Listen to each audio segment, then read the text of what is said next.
Hoy entramos ya en el capítulo 5 de esta carta a los Gálatas. El apóstol Pablo ha defendido el origen del Evangelio, es decir, el Evangelio proviene del mismo cielo, no es algo que es una invención del apóstol Pablo, sino que su origen es divino. Es un plan establecido por Dios, ejecutado por el Hijo de Dios, y para la gloria de Dios. Eso está en el capítulo 1, versículos 1 al 5. También Pablo ha defendido el origen de su apostolado. No fue un hombre el que lo comisionó, ni fue él mismo quien se autodominó apóstol, sino que fue el Señor Jesucristo quien lo llamó para esta labor, para proclamar y defender el evangelio de la gracia de Dios. Por lo tanto, tiene autoridad dada por el mismo Señor Jesucristo. Está en el capítulo 1, versículos 11 hasta el capítulo 2. Y a partir del capítulo 3 hasta el capítulo 4, Pablo ha defendido y explicado el Evangelio. Ha profundizado en el corazón del Evangelio, que es la justificación por la fe. Por supuesto, para esto ha usado y ha demostrado con las Escrituras que esta es la forma en que Dios determinó salvar desde antes de la fundación del mundo. La justificación por la fe es el plan de Dios desde el principio. No hay otro medio de salvación aparte de la fe. Y esto, por supuesto, excluye las obras humanas, excluye el mérito humano, las obras de la ley. Entonces lo que Pablo va a hacer ahora a partir del capítulo 5 es aplicar todo lo dicho. Va a aplicar toda la doctrina a la vida de la iglesia, porque de eso se trata la teología. No es algo que debe quedar solamente en el conocimiento intelectual, no es algo que debe quedar solamente en nuestra mente, en lo abstracto, sino que debe bajar, debe aterrizar a la vida práctica de la iglesia, de cada uno de nosotros, los creyentes. Pablo ha establecido que los creyentes somos libres. Note el capítulo 4, versículo 31. Dice, de manera, hermanos, que no somos hijos de la esclava, sino de la libre. Y ese es el concepto clave aquí, la libertad. Eso es lo que Pablo ha venido demostrando. Y en esencia, es ser libre de la ley. Es decir, no debemos buscar ganarnos la salvación a través de obras humanas, porque el plan de Dios es que fuéramos justificados únicamente por la fe. Así que somos libres, ha dicho ya el apóstol Pablo. Sin embargo, él no quiere que los creyentes en las iglesias de Galacia, ni ninguno de nosotros tampoco, perdamos el significado práctico de esta libertad.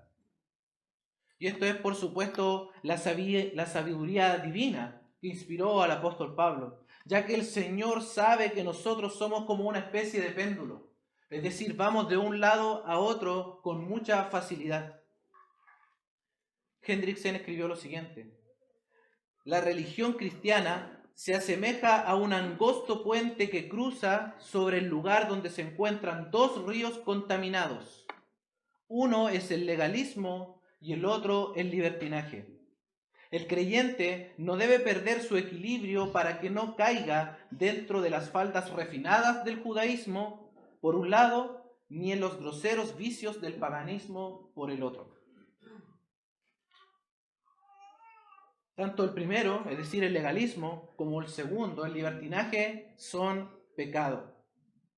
Capítulo 5, versículo 1, dice allí, estad pues firmes en la libertad con que Cristo nos hizo libres, y no estéis otra vez sujetos al yugo de la esclavitud. Allí está lo que es el legalismo. La libertad cristiana implica entonces, en primer lugar, rechazar completamente la falsa enseñanza judaizante de mezclar la fe con las obras humanas. Esa es libertad. Y en segundo lugar, es creer que esta libertad es para vivir como queramos. Eso es lo segundo que tenemos que comprender, o lo que el apóstol Pablo quiere mencionar. Note el versículo 13 del capítulo 5. Porque vosotros, hermanos, a libertad fuisteis llamados, solamente que no uséis la libertad como ocasión para la carne. Allí está lo que Hendrickson llama libertinaje. Es decir, creer que la libertad se trata de que podemos vivir como nosotros queramos, pasando por alto incluso a nuestros hermanos. Porque sigue diciendo el versículo 13, si no servíos por amor los unos a los otros. Esa es la libertad. Libres para poder servirnos, motivados, impulsados por el amor de Cristo unos a otros. Eso es verdadera libertad. Así que por un lado, libertad en Cristo significa rechazar la conducta judaizante, rechazar la falsa doctrina de la justificación por obras, y en segundo lugar, no oponerse o rechazar derechamente todo lo que es libertinaje o una vida de pecado.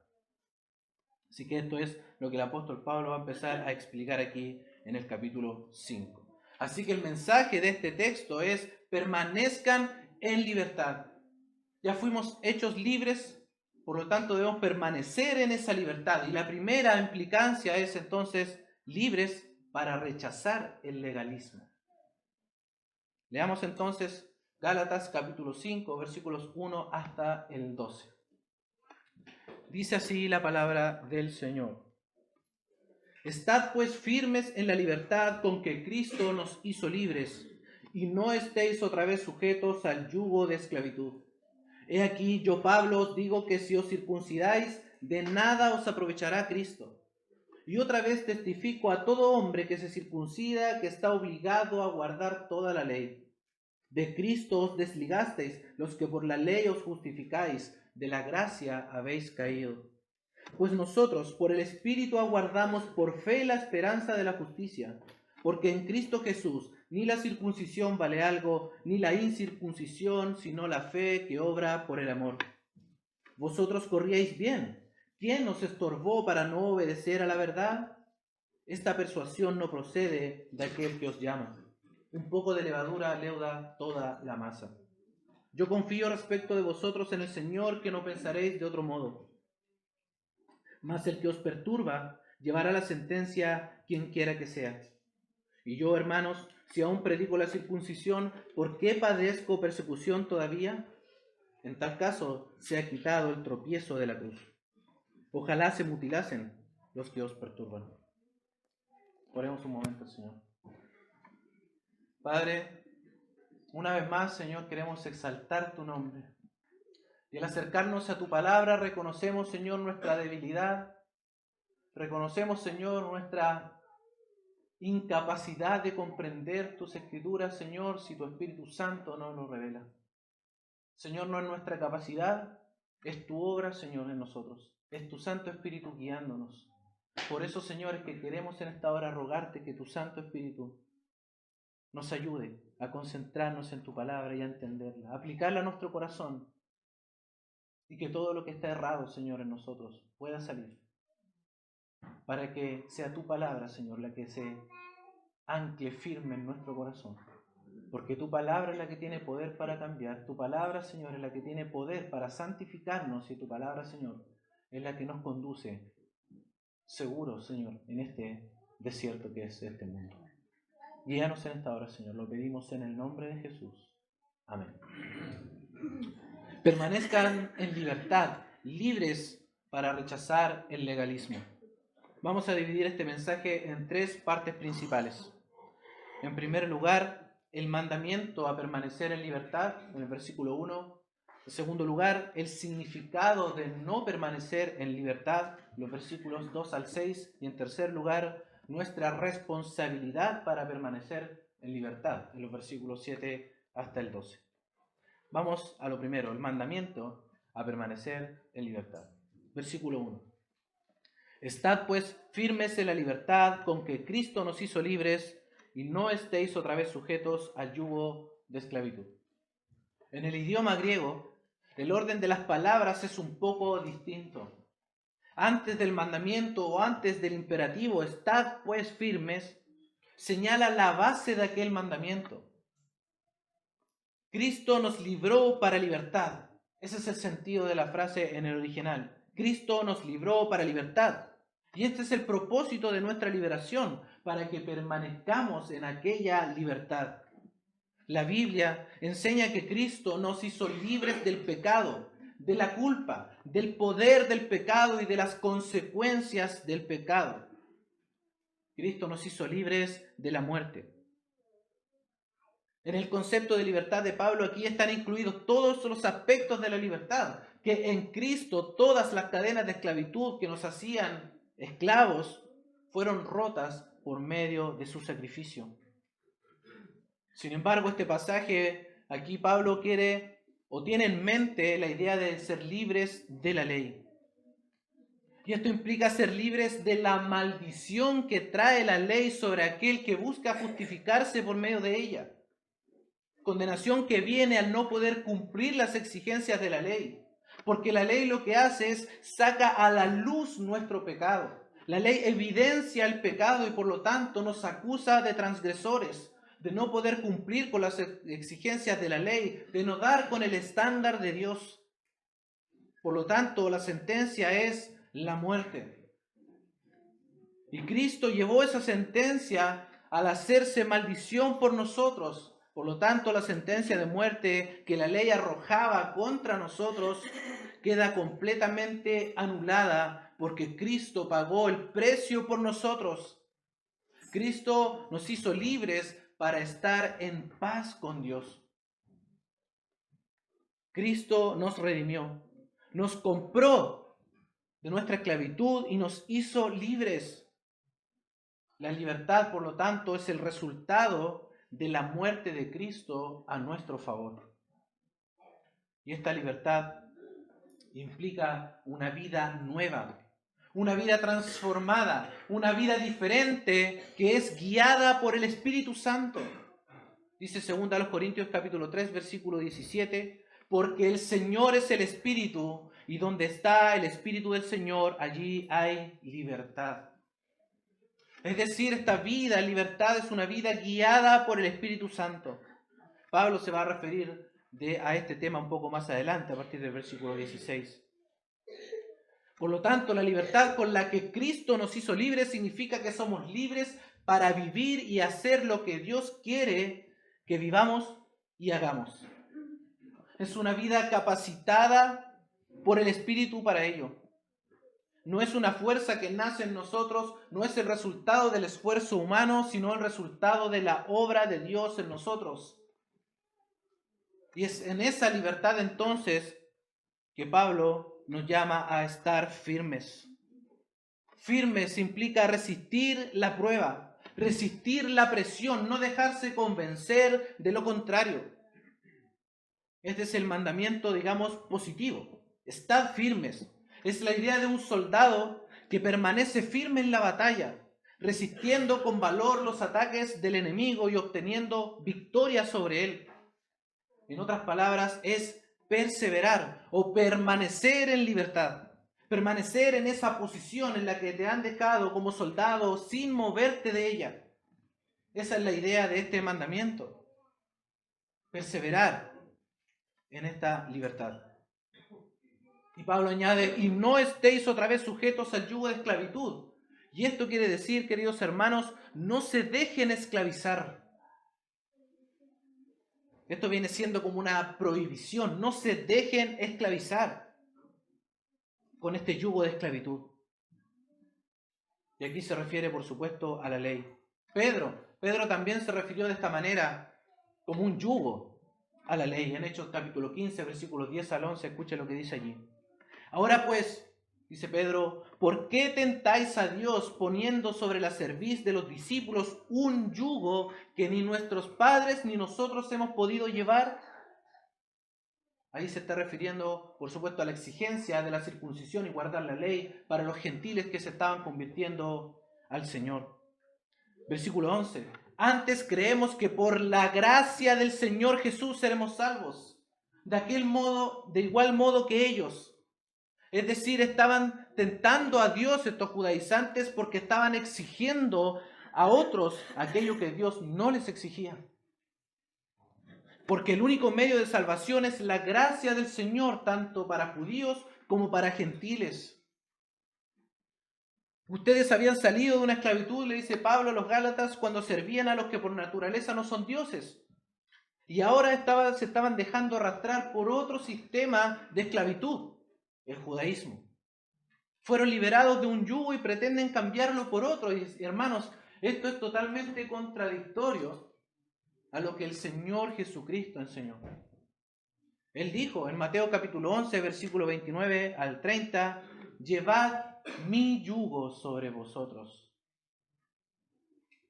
y aprended de mí, que soy manso y humilde de corazón, y hallaréis descanso para vuestras almas, porque mi yugo es fácil y ligera mi carga. Totalmente contrario a lo que los judaizantes estaban obligando a hacer a los gálatas, colocar sobre ellos un yugo pesado, que Pedro dijo, ni nosotros, ni nuestros padres, es decir, el Antiguo Testamento, todo el pueblo de Israel, hemos podido jamás llevar. Porque el hombre no puede cumplir la ley de Dios. Cargar a alguien con las exigencias de la ley es acarrear sobre él la maldición que va a traer la ley. Por lo tanto, es un yugo pesado. El Señor Jesús dijo, mi yugo es fácil y mi carga es ligera. ¿Por qué? Porque Él llevó todo y Él cumplió todo lo que nosotros no podíamos cumplir. Por eso, para nosotros, los que hemos creído en Cristo, el yugo es fácil y la carga es ligera, porque Él llevó sobre sus hombros todo nuestro pecado. Todo aquello que la ley nos acusaba, Cristo lo cargó sobre sus hombros en el madero y nos hizo libres de esa carga. ¿Por qué es un mandamiento entonces? ¿Por qué Pablo nos llama de esta manera tan imperativa a permanecer firmes en esa libertad? Porque hay un problema con nosotros. Hay un problema con nuestro corazón, que de alguna manera a nosotros las obras nos parecen muy atractivas. Querer esforzarnos por ganarnos el favor de Dios nos parece atractivo. Creer que tenemos algún mérito, que por eso, porque somos así, porque vivimos de esta manera, Dios nos ama más. Dios sabe que yo tengo fe, por eso Él me responde. Ese es el corazón legalista que vivimos hace unos domingos, que aflora nuevamente.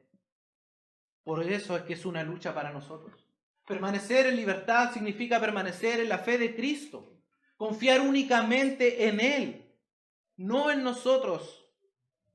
No poner nuestra confianza en un sistema religioso por creer que vivimos de tal y tal manera somos aceptables a Dios. Cuando hacemos eso nos sometemos a nosotros mismos a la esclavitud. Por eso Pablo dice, no se dejen esclavizar. Permanezcan en libertad, en aquella libertad con la que Cristo los hizo libres. De lo contrario, esto va a traer consecuencias negativas. Y no solamente negativas, sino pecaminosas para nuestra vida práctica. Y esto nos lleva a lo segundo, el significado de no permanecer en libertad. Versículos 2 hasta el 6. He aquí yo, Pablo, os digo que si os circuncidáis, de nada os aprovechará Cristo. Pablo empieza a profundizar en lo que significa en la vida práctica de la iglesia circuncidarse. He aquí yo, Pablo, dice. Él quiere llamar su atención. Miren lo que voy a decirles. Y menciona nuevamente su autoridad apostólica. Yo, Pablo.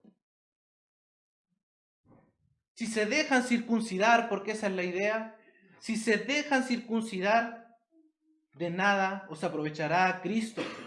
Y mis hermanos, aquí la circuncisión no es el problema, porque sabemos que la circuncisión nada es, no es algo místico, no va a producir algo en nosotros, sino que la circuncisión aquí es lo que representa, ese es el problema. Porque la circuncisión representa todo el sistema ritualista. Es el símbolo del judaísmo y el legalismo. Representa la confianza en los esfuerzos humanos. Representa la confianza en la carne. Significa que si se dejan circuncidar, están aceptando toda la doctrina judaizante. Están aceptando que Cristo no es suficiente, Están aceptando que necesitan añadir algo más a la obra de Cristo. Fe, sí, pero necesito hacer algo yo también para poder ser completamente salvo. Crisóstomo escribió lo siguiente: el que es circuncidado para la justificación porque teme a la ley, y el que teme desconfía del poder de la gracia, y el que desconfía no puede aprovecharse de aquella gracia de la cual desconfía. Si la circuncisión es exigible para la salvación, entonces Cristo y su sacrificio no tienen ningún valor. Eso es lo que significa. Porque así lo planteaban los judaizantes en Hechos capítulo 15, versículo 1. Dice, entonces algunos que venían de Judea enseñaban a los hermanos, si no os circuncidáis conforme al rito de Moisés, no podéis ser salvos. ¿Se fijan? Limitando la gracia de Dios. No pueden ser salvos. Esa es la exigencia. Tienen que circuncidarse. Por lo tanto, esto significa desvalorizar a Cristo. Eso es lo que significa. De nada os aprovechará Cristo, es decir, no tendrá ningún beneficio para ustedes. Esto es desvalorizar completamente el sacrificio de nuestro Señor Jesucristo. Es escoger a Moisés en vez de Jesús. ¿Qué dice Juan capítulo 1, versículo 17? Pues la ley por medio de Moisés fue dada, pero la gracia y la verdad vinieron por medio de Jesucristo. No permanecer en libertad significa desvalorizar a Cristo entonces. No podrán disfrutar de todas las bendiciones que trae la gracia sobre ellos porque han escogido un camino distinto. Ya hemos visto, hermanos, y Pablo ha explicado que no se puede andar por ambos caminos a la vez. Y lo lógico de esto es que al final que nos va a llevar a reemplazar a Cristo, nota el versículo 3. Y otra vez testifico a todo hombre que se circuncida que está obligado a guardar toda la ley. Otra vez, dice Pablo, testifico. Pablo es enfático en esto. Quiere que asimilen esto en la práctica, porque el significado de no permanecer en libertad con la que Cristo nos hizo libres significa reemplazar a Cristo. Y ojo que Pablo dice aquí, testifico a todo hombre. Es decir, yo pongo esta verdad delante de ustedes. No es una enseñanza general. No es una enseñanza a modo general para la iglesia, sino Pablo está tratando de alcanzar a cada uno de los corazones de aquellos que están escuchando la lectura de esta carta. Les hablo a cada uno de ustedes. Ustedes son responsables. Si tú quieres transitar por ese camino, debes entender que debes cumplir con todo lo que la ley exige. No solamente una parte. ¿Ha notado eso? Que somos medio selectivos nosotros para cumplir con algunas cosas que nos parecen bien, otras no. Pablo le está diciendo, tú vienes a ser un deudor de la ley. Si tú te circuncidas, eres deudor de la ley. Eso es lo que significa la palabra allí, obligado. Te haces deudor de la ley. La ley va a empezar a exigirte cosas. Guardar toda la ley significa tratar de alcanzar el estándar de justicia que demanda la ley. Y el gran problema con esto es que la persona del momento de que es concebido ya falló. Por lo tanto, no hay ninguna posibilidad. El que falla en un punto se hace culpable de todo, dice Santiago. Así que este es un gran problema. Gálatas capítulo 3, versículo 10 dice, porque todos los que dependen de las obras de la ley están bajo maldición. Maldito, porque escrito está, maldito todo aquel que no permaneciere en todas las cosas. ¿Notan? No en algunas, en todas las cosas escritas en el libro de la ley para hacerlas. Y esta es una aceptación de una vida completamente distinta, separada de Cristo. Es como vivir como un judío, eso significa la palabra judaizar. Así que en la práctica es reemplazar a Cristo. Es tomar un camino totalmente opuesto al de Jesús, totalmente opuesto al de la fe. El que transita por el camino de la religiosidad, de la justificación por sus propias obras, nunca llegará a la salvación plena ni a la verdadera libertad, porque ese camino no conduce hasta allí. Solamente el camino de la fe de Cristo es el que conduce a la verdadera libertad. Dios determinó justificar a los creyentes solo por medio de la fe. Así que el que se circuncida, dice Pablo, es deudor de la ley. Y esto reemplaza a Cristo. Y finalmente termina por abandonar a Cristo. Eso es lo que les está diciendo Pablo. No solamente desvaloriza a Cristo, reemplaza a Cristo, abandona a Cristo. Nota el versículo 4. De Cristo os desligasteis, los que por la ley os justificáis, de la gracia habéis caído. Noten las palabras fuertes que usa Pablo aquí. De hecho, llama la atención que Pablo diga caer de la gracia. Pablo quiere que puedan dimensionar lo profundo que es esto. No es un juego, no es un tema de elección. Yo prefiero caminar por este camino, no, hermanos. Y aquí es necesario aclarar, por supuesto, que Pablo no está hablando de perder la salvación. Porque eso iría en contra de todo lo que ha enseñado la carta. Pablo no está hablando de perder la salvación, porque no habla de hermanos que están cayendo en pecado y pierden la salvación. Está hablando de hermanos que intentan ganarse la salvación por sus propios medios, guardando la ley, ya habiendo sido salvados. Haber cambiado a Cristo por las obras. Esa es una desviación del Evangelio. Eso es lo que ha venido Pablo hablando aquí a los Gálatas. Se refiere a hermanos que ahora por medio de su moralidad y su rigurosidad intentan o pretenden haberse ganado la salvación por esa razón. Al pasarse del Evangelio a la ley, inmediatamente caen de la gracia. En consecuencia, caer de la gracia es abandonar a Cristo. El que ha sido puesto en Cristo permanece en Cristo por la obra de Cristo. Porque Él es un Salvador eficaz. Él vino a buscar y a salvar lo que se había perdido. Él no vino a intentar hacerlo. Él vino simplemente a hacerlo. Él tiene la autoridad para salvar. En Juan capítulo 10, versículos 27 en adelante, Jesús dice: yo les doy vida eterna a mis ovejas. Yo les doy vida eterna. No perecerán jamás. Nadie las arrebatará de mi mano. Nadie las puede arrebatar de la mano de mi Padre. El Padre y yo uno somos. Nadie. ¿Hay alguna cosa, queridos hermanos, que pueda arrancarnos del amor de Cristo, como dice Pablo también? Nada, absolutamente nada. Ni el pecado que podamos cometer en esta vida. Porque ya habríamos perdido tiempo atrás. Pero no podemos perder la salvación porque no la hemos ganado. Sino Cristo la ha conseguido para nosotros. ¿Y qué mayor seguridad podemos tener que el mismo testimonio que Jesús da acerca de su obra de salvación? ¿Quién la puede arrebatar de mi mano?, dice el Señor.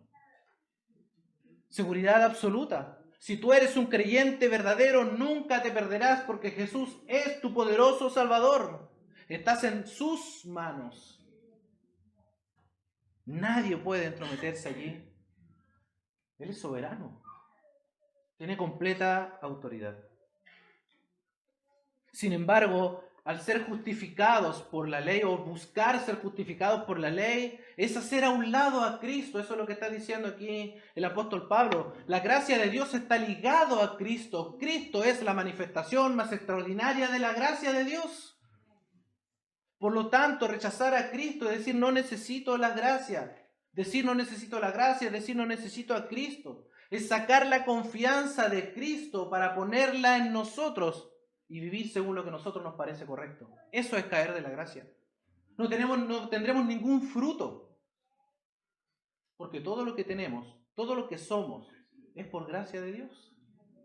Por lo tanto, no espere, querido hermano, si usted confía solamente en sus obras, en lo que usted puede hacer. No espere que tenga fruto de eso. Porque podremos tener fruto a lo mejor, sí, externamente, pero no un cambio real y trascendente que solamente proviene de la gracia de Dios. Querido hermano, si usted ha vencido, ha tenido victoria sobre algún pecado, es la gracia de Dios en usted. No fue su esfuerzo. Cuando nosotros nos disponemos a leer las Escrituras, no es nuestra capacidad intelectual, es el Espíritu de Dios obrando por gracia para darnos el entendimiento de las Escrituras. Así que buscar ser justificado por la ley es abandonar a Cristo. Alguien escribió: el que abandona la gracia edifica sobre valores equivocados que perecerán. Una manera muy sencilla de decirlo, es decir, no tiene valor. Lo que podamos edificar en la carne es carne, nada más. Desligarse de Cristo entonces significa cortar con Él, vivir al margen de Él. Salirse de la esfera de la gracia y entrar a la esfera de las obras. La vida cristiana no será eficaz porque solo puede vivirse por gracia. Desligarse de Cristo significa abandonar la asistencia divina para vivir la vida cristiana en la esfera de los méritos humanos.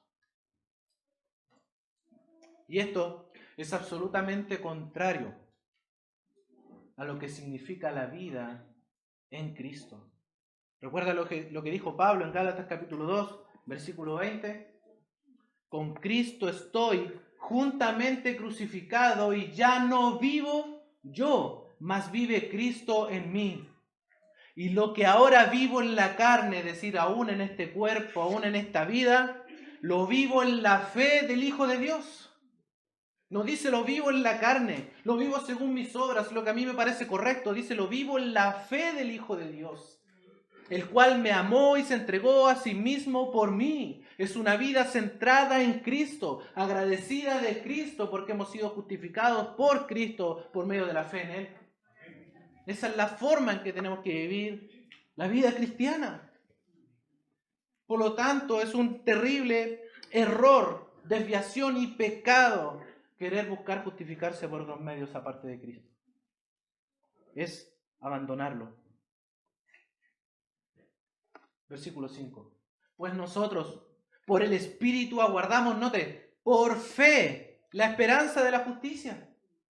Nosotros, dice Pablo, refiriéndose a los que permanecen en libertad, los cristianos, los que queremos vivir según Cristo, según la libertad con la que Cristo nos hizo libres, reconocemos que es el Espíritu Santo la fuente, el origen y la fuerza que nos permite vivir la vida cristiana, que nos permite esperar en la justicia de Cristo, no en la justicia propia. Aguardamos por fe la esperanza de la justicia, de recibir una justicia que ya hemos recibido al presente, pero que será consumada al final. Es la justicia de Cristo en nosotros, la que es imputada a nosotros por la fe. Es el Espíritu Santo el que nos ha guiado para que podamos tener esa esperanza en nosotros. Mis hermanos, ni siquiera la esperanza viene de nosotros. Es el Espíritu Santo que la ha puesto en nosotros para que podamos ver con los ojos de la fe y esperar aquella justicia que va a ser revelada un día. Es la justicia de Cristo en nosotros.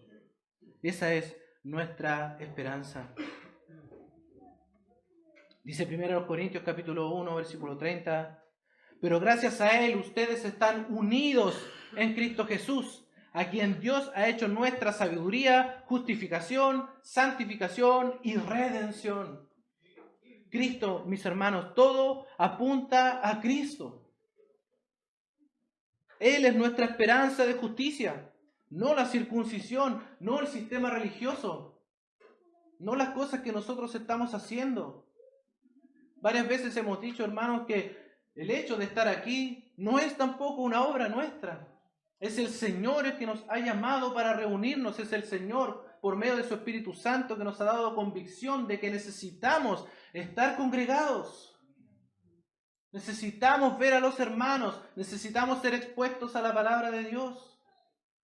Es algo que Él ha puesto en nuestros corazones. Si fuera por nosotros, no estaríamos aquí.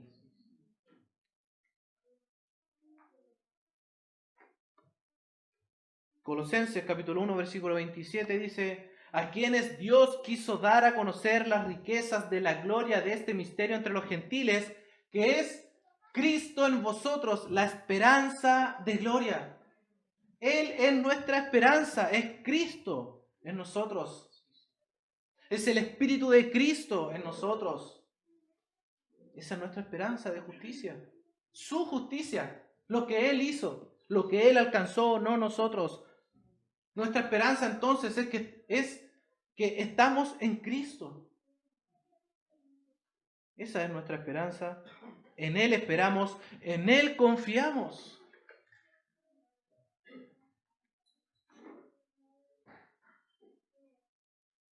Dice 2 de Pedro también, capítulo 3, versículo 13. Pero nosotros, dice, según sus promesas, esperamos cielos nuevos y tierra nueva en las cuales mora la justicia. ¿Por qué mora la justicia? Porque es la morada del justo. Y allí vamos a estar nosotros un día. Delante del justo, delante de aquel que nos justificó a nosotros por gracia. Justificados por la fe en Él, no por la ley, no por nuestras obras, no por lo que hicimos o no hicimos, sino por lo que Él hizo por nosotros. Por eso esto no vale nada. Por eso Pablo le dice, si ustedes se circuncidan no les vale de nada, lo único que están haciendo es desplazar a Cristo, reemplazar a Cristo, abandonar a Cristo, dense cuenta de lo que están haciendo. Permanezcan en la libertad. Nota el versículo 6, porque en Cristo Jesús ni la circuncisión vale algo, ni la incircuncisión, sino la fe que obra por el amor. Lo que vale en Cristo es la fe que obra, motivado por el amor. No la circuncisión, no la incircuncisión. Si usted lo hace o no lo hace, no le afecta en nada. No va a hacer ningún cambio en usted, no va a ser más santo si se circuncida. No va a ser más santo si vive de una manera ritualista. Todas las bendiciones nos han sido dadas en Cristo únicamente. Y aparte de Él no hay nada. Mis hermanos, fuera de Cristo no hay nada. Todo en Cristo. Efesios, en el capítulo 1, dice que fuimos escogidos en Cristo. Fuimos aceptados en Cristo. Fuimos redimidos en Cristo, tenemos el perdón de pecados en Cristo, recibimos la herencia en Cristo, tenemos esperanza en Cristo, fuimos sellados con el Espíritu Santo en Cristo. La gracia de Dios se manifestó para con nosotros en Cristo. La bendición de Abraham, dijo Pablo en Gálatas, viene a nosotros en Cristo. La promesa está en Cristo, hemos sido justificados en Cristo, somos hijos de Dios por la fe en Cristo. Mis hermanos, somos uno en Cristo y libres en Cristo. Si estamos en Cristo, entonces, ¿de qué sirve circuncidarse? Hacerlo o no hacerlo no tiene ningún valor. Ningún valor. No cambia en nada. No aporta en nada a la salvación, ni tampoco es contado como un mérito para ello. Querido hermano, vivir de una manera ritualista no va... Perdón. Vivir de una manera ritualista no va a darte más seguridad de salvación, sino simplemente eso va a revelar que no has confiado completamente en Cristo. El creyente obra y vive por amor, dice Pablo, no por obligación. ¿Por qué? Porque el amor es la evidencia de esa obra interna del Espíritu Santo. Por eso Pablo va a decir más adelante que el fruto del Espíritu es amor. Porque el amor es la evidencia de la fe que hay, que el Señor ha puesto en nuestros corazones. Por eso dice la fe que obra por el amor. Eso es lo que vale. El amor es la demostración de la realidad de la fe. El amor es la práctica de la fe. El amor hace visible la fe. No es una creencia. La fe no es una creencia, es una manera de vivir.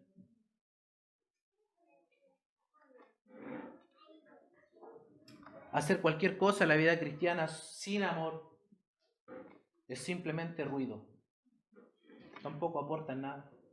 Dice Pablo en 1 Corintios capítulo 13, versículo 1, si yo hablase lenguas humanas y angélicas y no tengo amor, vengo a ser como metal que resuena o címbalo que retiñe. En resumen, simplemente un ruido. Nada más. Ahora notaron algo interesante. En los versículos 5 y 6 nos muestran aquí la triada de Pablo, como se le conoce, que es la forma en que vivimos la vida cristiana: fe, esperanza y amor. Fe, esperanza y amor, todo esto guiados por el Espíritu de Dios. Y esta, mis hermanos, es la verdadera libertad. Por eso es que debemos permanecer en ella, guiados por el Espíritu de Dios. No permanecer en libertad, entonces, significa desplazar a Cristo. Por eso es que debemos tener cuidado. Y esto nos va a llevar a entender, o necesitamos entender, queridos hermanos, que somos responsables. No es nuestra fuerza,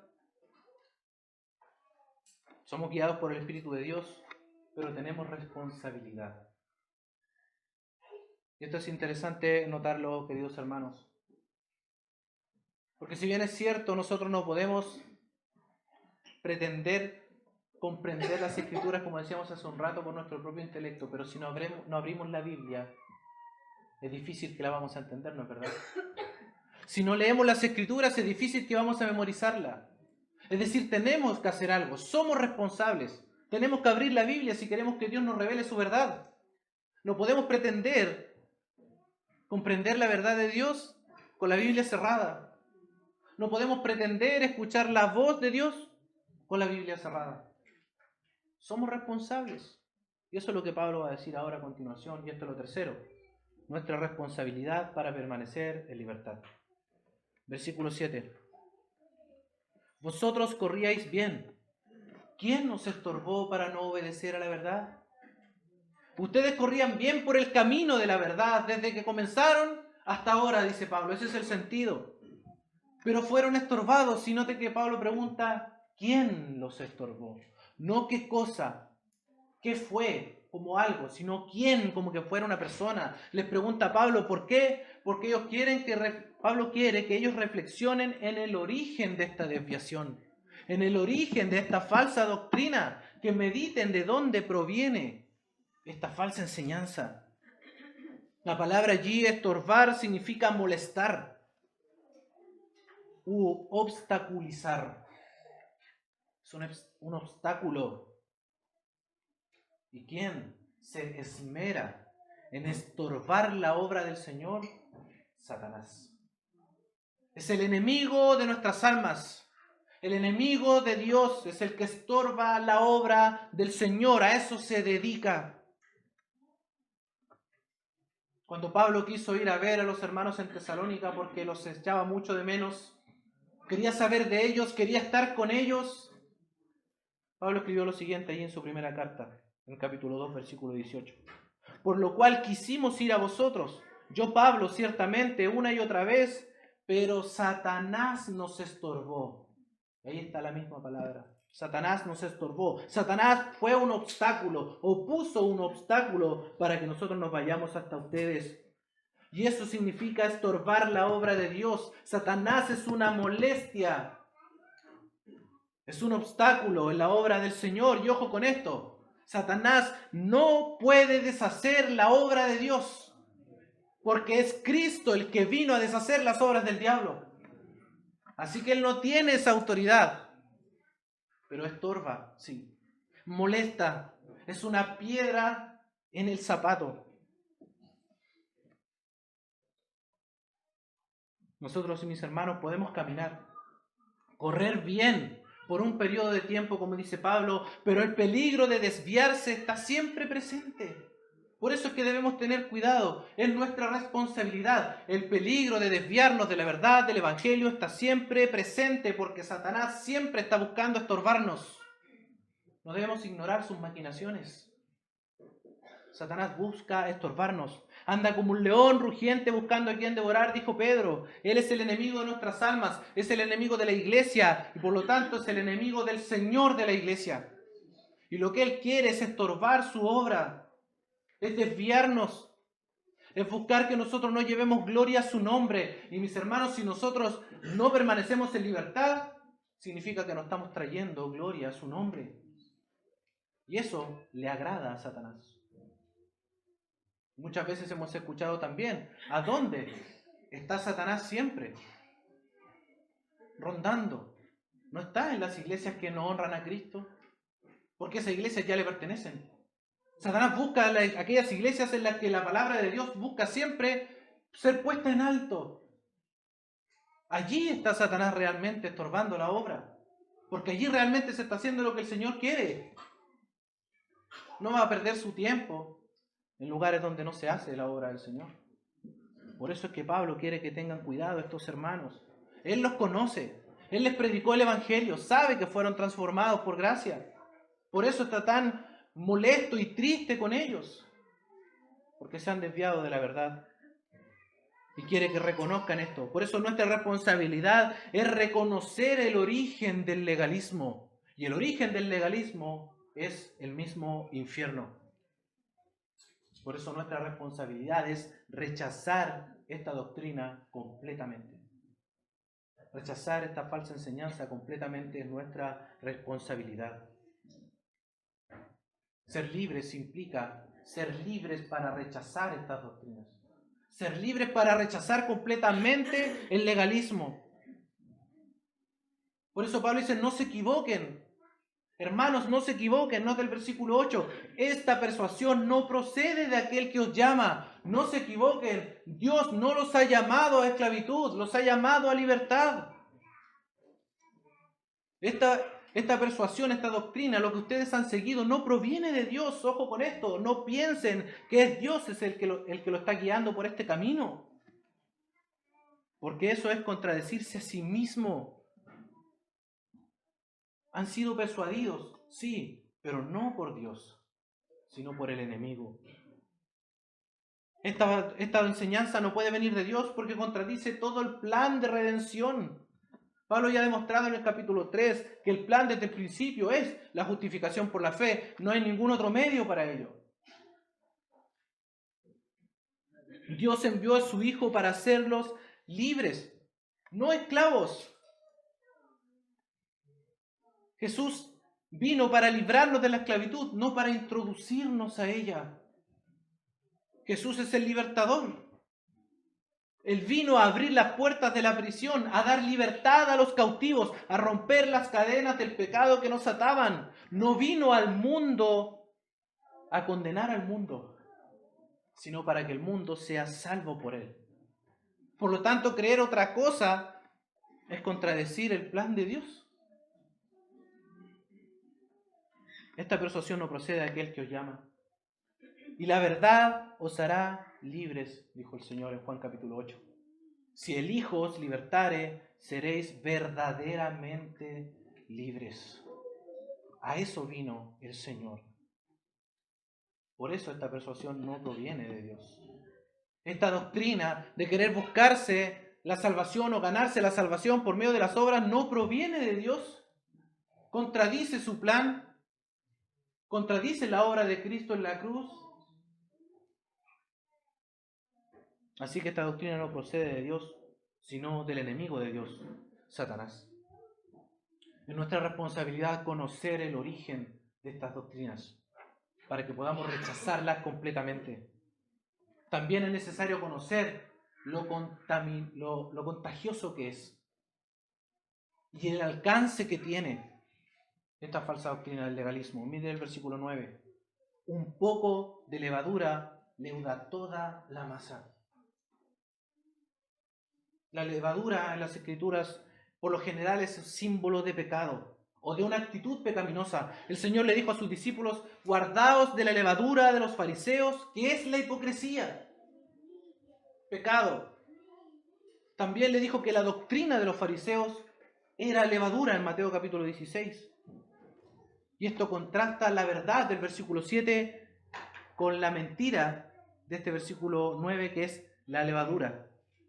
Es decir, esta levadura es la falsa doctrina judaizante, la falsa doctrina del legalismo, y esta doctrina es contagiosa. Se impregna rápidamente y afecta a todos a su alrededor. Miren, hermanos, dice un poco de levadura. No se requieren grandes cantidades. Si nosotros pensamos en personas en una iglesia local, una sola es suficiente. Es peligroso esto. Una persona que empiece con esta doctrina va a contagiar a otro y a otro y a otro. El mismo efecto que produce la levadura en la masa. Ustedes saben que no se requieren grandes cantidades de levadura para poder leudar unos kilos de harina, ¿cierto? De masa. Va a terminar tarde o temprano, mientras más tiempo pasa, va a terminar afectando igual a toda la masa. Eso es lo que está diciendo Pablo aquí. Es contagiosa. Termina por contaminar a todos. Tiene un alcance tremendo esta doctrina del legalismo. No se requiere de una gran cantidad para que una iglesia entera sea corrompida doctrinalmente. Es peligroso, mis hermanos. Un pequeño componente legalista en la enseñanza acabará por corromperla toda.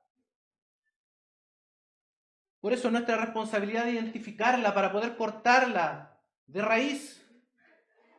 Millos escribió lo siguiente: poco a poco las obras sustituyen la gracia. Eso es lo que significa. Poco a poco, mis hermanos, las obras sustituyen la gracia. Así de fuerte es el legalismo, así de fuerte es el ritualismo, el sistema religioso. Por eso es necesario tener claridad del verdadero evangelio, de la doctrina de la salvación, las implicancias para nuestra vida, conocer profundamente el evangelio. La salvación es una doctrina esencial. Es lo que determina todo. Una doctrina falsa, por muy pequeña que sea o por muy santa que parezca en una primera instancia, debe ser completamente desechada por nosotros. Porque esto contradice el plan de Dios. Mis hermanos, la carta a los Gálatas no fue enviada o escrita para una iglesia, para las iglesias de Galacia. Por lo tanto, es tan contagiosa esta doctrina que no solamente puede contagiar a una iglesia entera, a varias iglesias a la vez. Es terrible esto, mis hermanos. Es nuestra responsabilidad entonces entender el peligro que tiene el legalismo, lo contagioso que es, lo terrible que es y el alcance que tiene para que podamos resistirlo. También debemos entender que nuestra responsabilidad es saber que el que enseña esta doctrina acarrea el castigo de Dios. Nota el versículo 10. Yo confío respecto de vosotros en el Señor, que no pensaréis de otro modo, mas el que os perturba llevará la sentencia, quien quiera que sea. Wow. Noten lo grave que es esto. Pablo tiene puesta su confianza en el Señor, por supuesto, no derechamente en los hermanos, sino en el Señor, de que acatarán esto que Pablo les está diciendo, que volverán al camino de la verdad, abandonarán esa confianza que han puesto en la ley por sobre la gracia, abandonarán esa confianza que pusieron en la circuncisión por sobre la fe, en la carne por sobre el espíritu, en las obras por sobre la promesa. Lo abandonarán, dice Pablo, yo lo sé. Porque el Señor es el que está con ustedes. El Señor es el que guarda la iglesia. Mis hermanos, si nosotros somos creyentes verdaderos, el Señor no va a permitir que nos desviemos para siempre. Porque le pertenecemos a Él y nos va a traer a la verdad. Ese es nuestro Dios. Esa es la confianza que tiene Pablo. Por eso dice, yo confío en el Señor. Con respecto a vosotros en el Señor, de que no pensaréis de otro modo. Porque es el Espíritu de Cristo que mora en nosotros, el cual clama, Abba, Padre. Esa es nuestra realidad y nos hará volver al camino correcto, a la verdadera libertad. No nos dejará para siempre en el error. Pero con esa misma confianza, Pablo dice que llevará la sentencia a quien quiera que sea. Los responsables serán condenados. Porque son perturbadores, dice Pablo. Son agitadores. Quien quiera que sea, no importa si es la persona más respetada de la congregación, si se ha desviado, tiene responsabilidad en sí mismo sobre esto. Recuerda lo que Pablo dijo en el capítulo 1,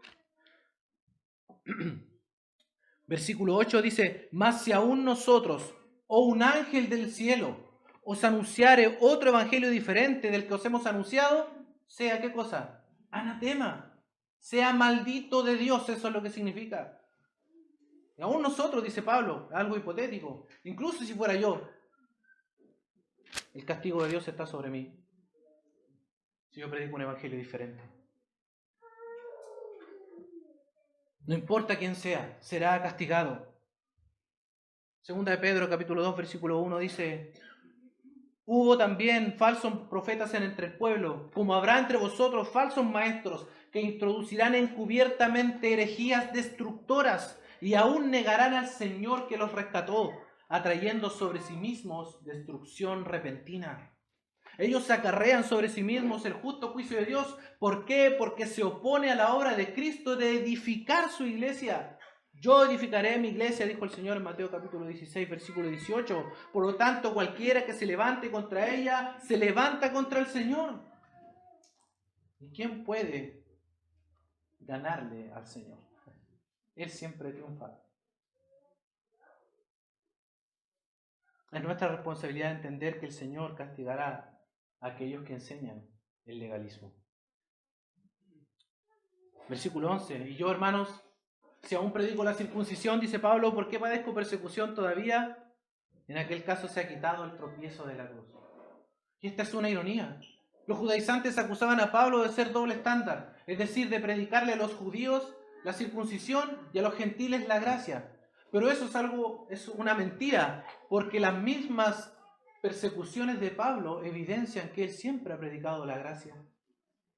Les molesta que Pablo predique la gracia a los judaizantes.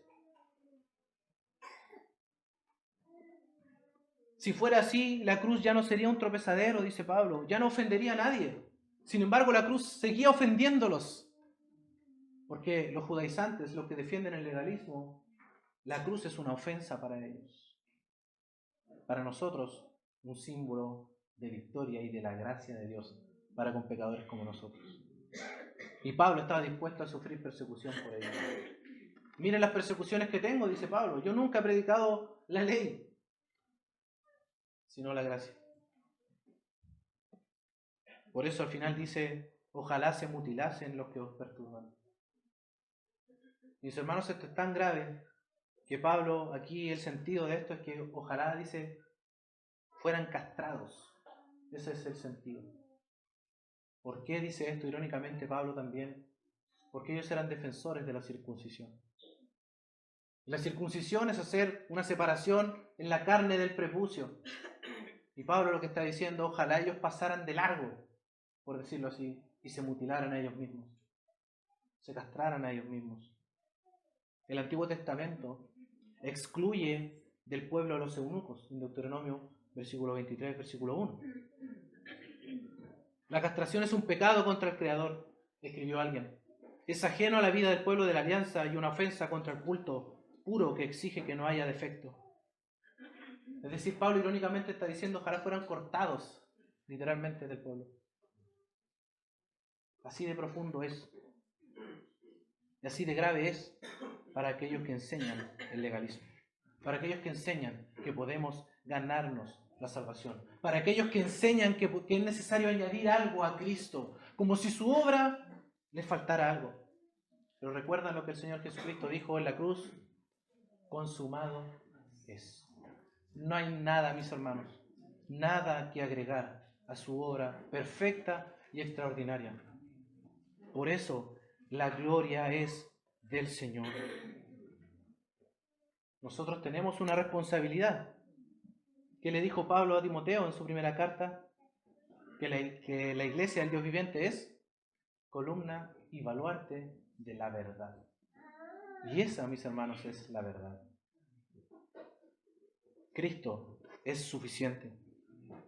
Por eso es que permanecer en la libertad implica rechazar todo aquello que nos lleve a añadir algo a la obra de Cristo. Somos libres. Necesitamos permanecer en libertad y no someternos a nosotros mismos a la esclavitud. porque ya hemos visto que eso significa menospreciar a Cristo y todo lo que eso significa. Nuestra responsabilidad es echar todo aquello que nos invite a las obras, porque Dios no nos invita a ganarnos la salvación, sino a arrepentirnos de nuestros pecados y a poner nuestra confianza únicamente en la obra de Cristo a nuestro favor. Eso fue lo que el Señor Jesucristo predicó. Arrepentíos y creed en el Evangelio. Él no comenzó predicando, tienen que guardar la ley, sino arrepiéntanse. Y si hay alguien aquí que aún no se ha arrepentido de sus pecados, este es el mandamiento principal. Arrepentíos y creed en el Evangelio. No hay nada más importante, no hay nada, estimado, que te va a llevar a los caminos de Dios. No hay muchos caminos como piensa la gente. Aparte de Cristo no hay otro camino. Él es el camino, la verdad y la vida. Debes arrepentirte de tus pecados y poner tu confianza únicamente en Cristo para salvación. No hay nada más que pueda reemplazar la obra de Cristo. Cristo hizo perfectos una vez y para siempre a los santificados. El Señor es la gloria. El Señor es la verdadera libertad. Vamos a orar. Padre Celestial, te damos gracias, Señor. Te exaltamos, mi Dios, en esta hora por aquella libertad que nos has dado en Cristo. Nosotros, esclavos del pecado, presos de nuestras concupiscencias, y Cristo nos abrió las puertas de la prisión. Señor, perdónanos cuando queremos ganarnos aquello que tú nos has dado únicamente por gracia. Señor, que nuestra vida refleje que somos libres, pero no para vivir en pecado, como decíamos, sino para rechazar todo aquello que añada a tu obra. Señor, guárdanos de nuestro propio corazón, porque las obras nos parecen atractivas. Ayúdanos, Señor, a vivir por gracia, por fe, para darte gloria y honra a ti, honrando tu obra, honrando tu sacrificio, para vivir en verdadera libertad. Te pido por aquellos que aún no te han conocido también, Señor, para que las cadenas que lo atan caigan por la fe en ti y en tu obra, Señor. A ti sea la gloria en esta hora. En el nombre precioso de nuestro Señor y Salvador Jesús oramos. Amén.